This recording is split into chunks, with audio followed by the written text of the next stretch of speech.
Good morning, everybody. Welcome to Study Smart Inter. I am R. Krishna Hitasvi. నేను ఈ మధ్యకాలంలో చాలామందిని notes ఎలా రాయాలి అనే విషయం పైన కన్ఫ్యూజ్ అవుతున్న వాళ్ళని చూశాను. సో నోట్స్ ఎలా రాయాలి, ఎలా రాస్తే మనకు బెనిఫిట్ ఉంటుంది లాంగ్ టర్మ్లో, మనకు ఎగ్జామ్ పాయింట్ ఆఫ్ వ్యూలో ఎలా రాయాలి, తర్వాత రికార్డ్స్ ఏమైనా సబ్మిట్ చేయాలంటే అప్పుడు ఎలా రాయాలి, ఇవన్నీ విషయాలను ఈ వీడియోలో కవర్ చేద్దాం. ఫర్ ఎగ్జాంపుల్, ఒక క్లాస్లో ఇద్దరు స్టూడెంట్స్ ఉన్నారనుకోండి. ఒకరు రామ్, ఇంకొకరు శ్యామ్. రామ్ ఎప్పుడూ కూడా తన క్లాస్ నోట్స్ని black pen and blue pen మాత్రమే యూజ్ చేసి రాస్తారు. ఇంకొక శ్యామ్ ఎవరైతే ఉన్నాడో ఆ శ్యామ్ ఏం చేస్తాడు, స్టిక్ పెన్స్ని యూజ్ చేసి కలర్ఫుల్గా తన నోట్స్ని ప్రజెంట్ చేస్తాడు.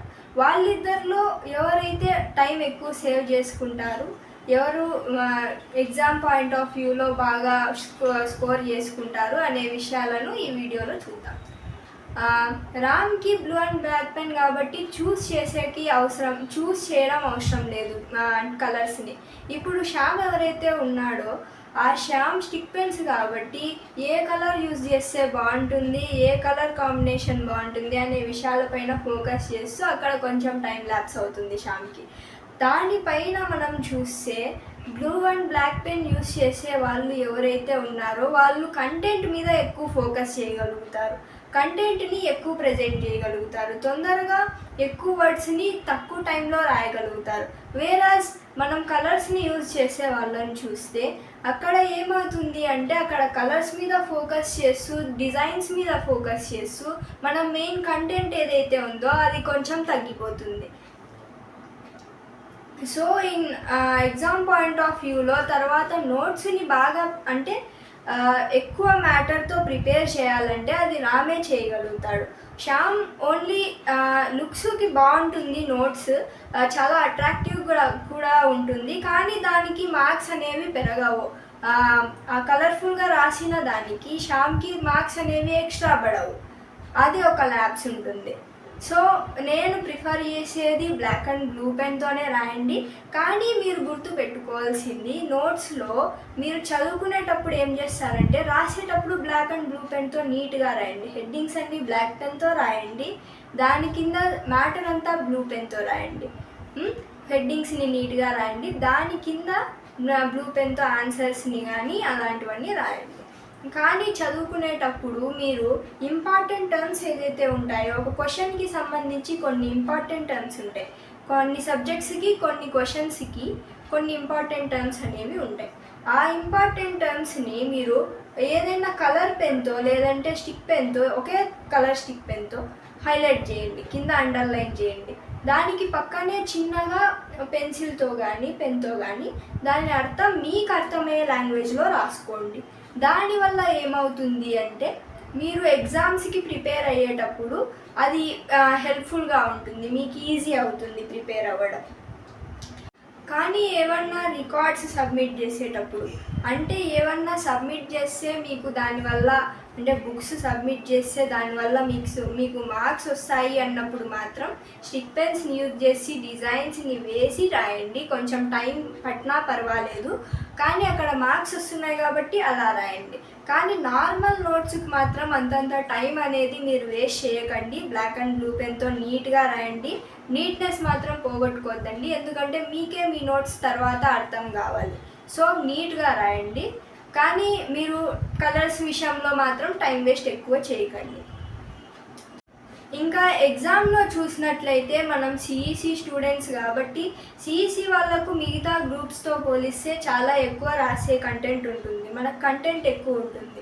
సో మీరు కలర్స్ గురించి టైం వేస్ట్ చేస్తూ, డిజైన్స్ గురించి టైం వేస్ట్ చేస్తూ ఎగ్జామ్ని పోగొట్టుకోకండి. మీరు ఏం చేస్తారంటే only black and blue pen use చేస్తూ మొత్తం ఎగ్జామ్ అనేది రాయండి. కంటెంట్ మీద ఫోకస్ చేయండి, ఎందుకంటే ఎగ్జామినర్ కూడా కంటెంట్ మీదే ఫోకస్ చేస్తారు, not on your skills of designing. So ఎప్పుడు కూడా కంటెంట్ మీద ఫోకస్ చేయండి, దానివల్లనే మీకు మార్క్స్ అనేవి ఎక్కువ వస్తాయి. అండ్ మీరు నోట్స్ని రాసేటప్పుడు ఎప్పుడైనా కూడా శ్యామ్ లాగా మిస్టేక్ చేయకండి. కలర్స్ మీద ఫోకస్ చేసి రామ్ లాగా కంటెంట్ మీద ఫోకస్ చేయండి.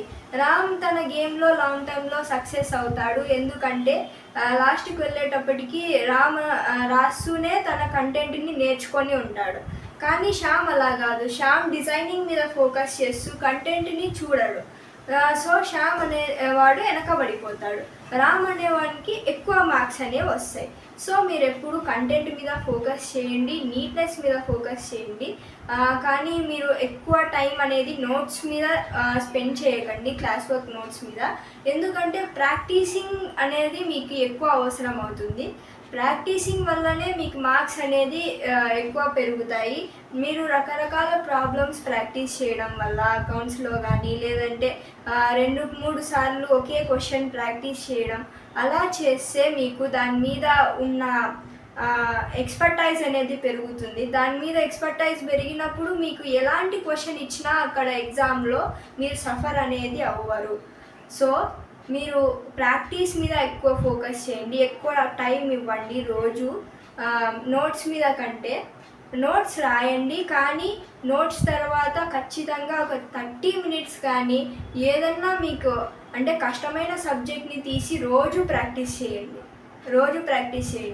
ఒక ఫస్ట్ యూనిట్లో మీరు ఏదన్నా సబ్జెక్ట్లో తక్కువ తెచ్చుకొని ఉంటారు మార్క్స్, సెకండ్ యూనిట్ వరకు అదే సబ్జెక్ట్ని 30 మినిట్స్ రోజు ప్రాక్టీస్ చేయండి. సెకండ్ యూనిట్లో మీకు అదే ప్రాబ్లం అనేది ఉండదు. మిగతావన్నీ కూడా ప్రాక్టీస్ చేయండి, దాంతోపాటు 30 మినిట్స్ ఖచ్చితంగా ఈ సబ్జెక్ట్ అనేది ఇవ్వండి. అలా చేస్తూ పోతే మీరు లాస్ట్కి వచ్చేటప్పటికి, బోర్డ్ ఎగ్జామ్స్ వచ్చేటప్పటికి అన్ని సబ్జెక్ట్స్లో కూడా మీరు మంచి స్కోర్ అనేది చేయగలుగుతారు.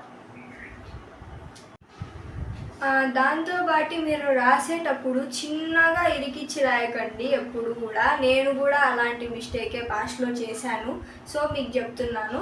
ఎప్పుడు కూడా ఏదన్నా వర్డ్ రాసేటప్పుడు చిన్నగా రాయకండి. మనకిచ్చేది లైన్స్ పేపర్స్ ఇస్తారు మనకు. సో దాన్ని వర్డ్కి మధ్యలో స్పేస్ అనేది కొంచెం పెంచండి. అలాగే లెటర్ని కూడా సపరేట్గా రాయండి. కర్సివ్లో వీలైనంత వరకు రాయకండి, అదే నా సజెషన్. ఎప్పుడైనా సబ్ హెడ్డింగ్స్ రాసిన తర్వాత సబ్ హెడ్డింగ్స్ పక్కనే మీరు మ్యాటర్ అనేది కంటిన్యూ చేయకండి, మ్యాటర్ రాయకండి. దాని కింద లైన్లో మీరు మ్యాటర్ని స్టార్ట్ చేసి రాయండి. దానివల్ల కొంచెం స్పేస్ కూడా మనకు కనిపిస్తుంది, ఇంత రాసాము అని కూడా ఎగ్జామ్లో కనిపిస్తుంది. దానివల్ల మనకు మార్క్స్ అనేవి ఎక్కువ పడతాయి. దానిపైన నీట్గా కూడా ఉంటుంది, మన ఆన్సర్ షీట్ అనేది నీట్గా కూడా ఉంటుంది. ఇదంతా మీరు ఎగ్జామ్లో చూద్దాం అనుకోవద్దండి, ఫస్ట్ నుంచే ప్రాక్టీస్ చేయండి. ఎందుకంటే ప్రాక్టీస్ వల్లనే మీరు లాస్ట్కు వెళ్ళేటప్పటికి ఈజీగా అన్నీ రాయగలుగుతారు. అన్నీ అటెంప్ట్ చేసి అన్నిట్లోనూ మంచి మార్క్స్ తెచ్చుకోగలుగుతారు. That's all for today. Next క్లాసెస్లో మనం ఏ సబ్జెక్ట్స్లో ఏ సెక్షన్స్కి ఎంత టైం అనేది ఇవ్వాలి, ఎంత టైంలో ఏ సెక్షన్స్ని కంప్లీట్ చేయాలి, ఎలా ఎగ్జామ్ని ఏస్ చేయాలి అనే విషయాన్ని మనం తెలుసుకుందాం ఈ రోజుటికి ఇంతే. Stay tuned till the next video and subscribe to my channel.